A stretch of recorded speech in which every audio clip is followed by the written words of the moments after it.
Hey guys, Doug McGuff, Body by Science, Ultimate Exercise, drmcguff.com. Today, let's do a little talking about neck training, something that I think is very important. Immediate assumption about neck training is that the reason for it is intrinsic to the neck, to protect the neck against neck strain or neck injury, to protect against the ravages of modern technology and text neck, and all those things are true. But what I wanted to drive home today is that the real reason to train your neck is for your brain. Okay, so here's a nice little image that I got off the internet of the brain inside the skull case. And what you can see first off is the brain looks like a big piece of broccoli that is sitting inside your skull.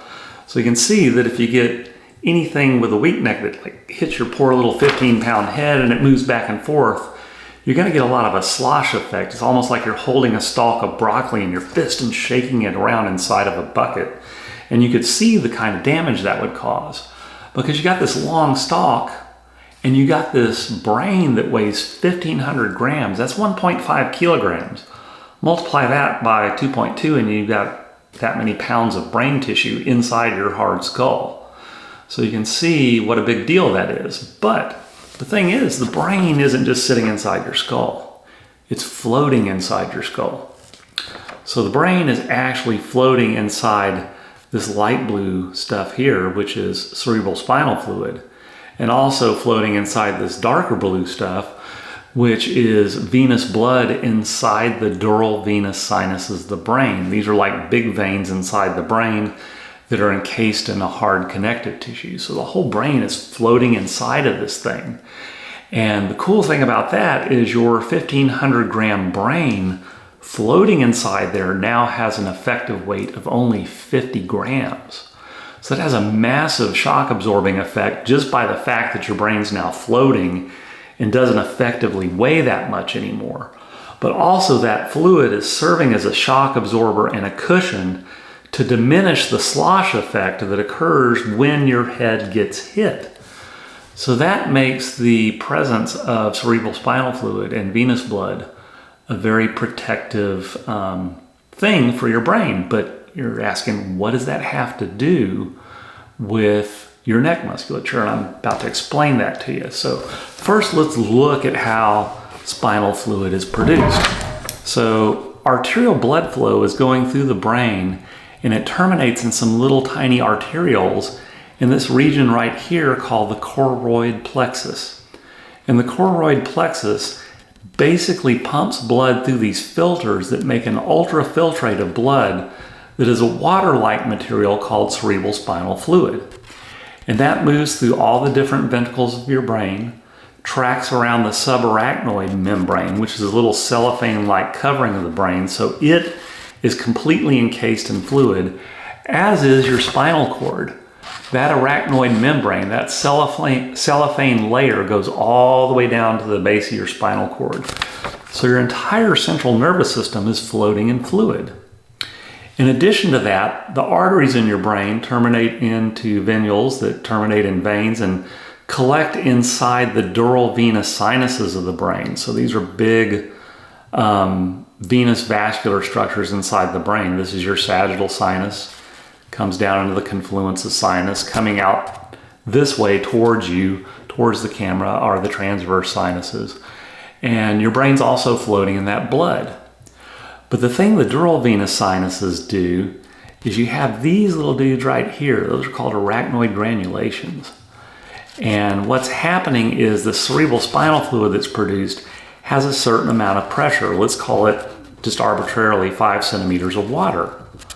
And the venous blood inside your brain has a certain pressure. Let's call it about 3 centimeters of water. So there's a gradient here, so that cerebral spinal fluid that's done its job, that's cleaned out debris from the brain, cleaned out lymphatic drainage from the brain, expired neurotransmitters, glycoproteins, misfolded proteins, all that crap gets filtered out through the brain because there's a gradient here. And there's a slight difference in pressure causing the cerebral spinal fluid to be filtered out at a constant rate that is roughly equal to the rate of production. So there's a constant turnover of this fluid, and the brain is always encased in an adequate amount of fluid to protect itself.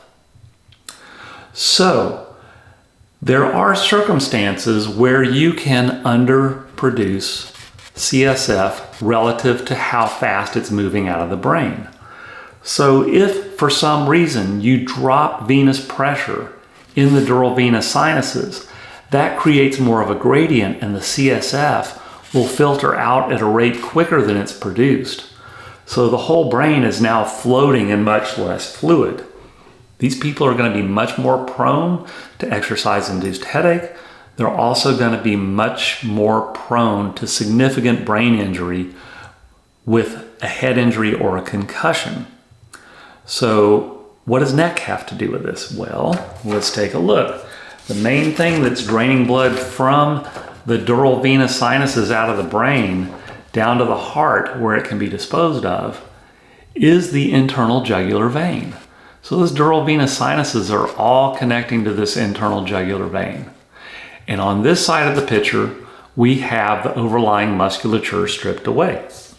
On this side of the picture, we've left the musculature intact. And what you can see is that the neck muscles, even the deep ones like the omohyoid and the sternocleidomastoid here, are actually on top of that jugular vein and providing some degree of compression there.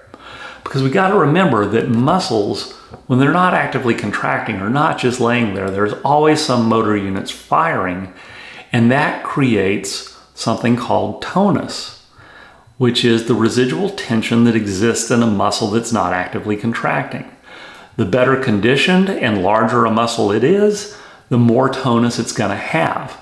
So if you have a good, strong neck musculature, it's going to have a good amount of tonus that's going to create a degree of compression on this internal jugular vein to keep the pressure inside the dural venous sinuses at an acceptable level, so you don't create too high of a gradient to cause a loss of cerebral spinal fluid and amount of fluid in total that the brain is floating in.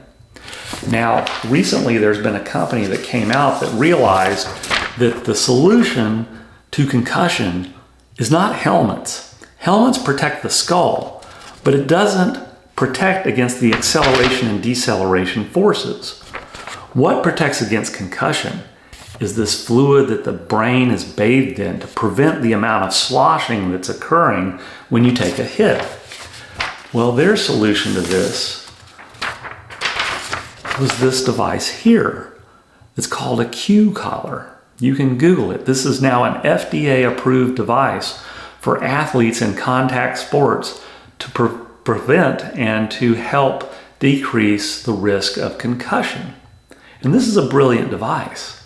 But what's even more brilliant is an athlete or an athletic trainer that knows the best way to achieve that is with one of these that's good and strong, because that will provide enough compression to keep the venous pressure high enough so that you don't create a negative pressure sink that's going to drive an increased absorption of CSF and too low of a fluid volume inside the brain so that you are unprotected against the effects of taking a hit to the head.